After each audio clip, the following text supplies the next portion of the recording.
Welcome to our tutorial on how to restore Windows using a USB drive.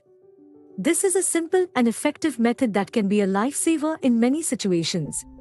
Whether your computer is running slow, you have encountered a virus, or you just want a fresh start, restoring your Windows operating system from a USB drive can be your solution.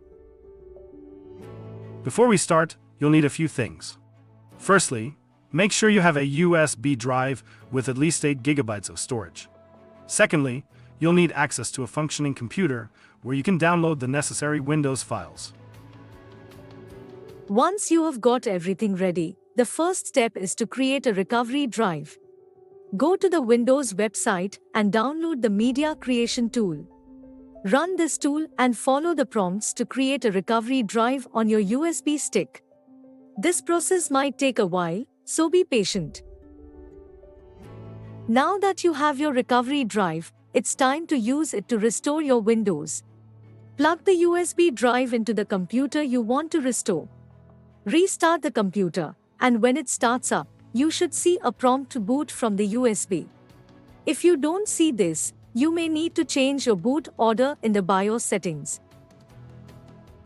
Once you have booted from the USB, you'll see a Windows setup screen.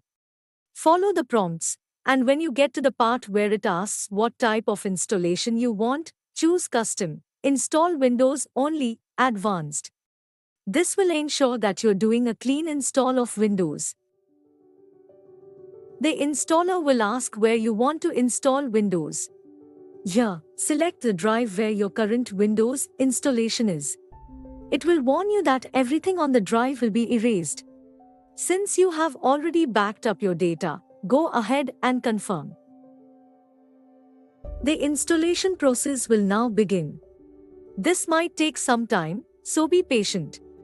Once it's done, your computer will restart, and you'll be greeted with a fresh installation of Windows.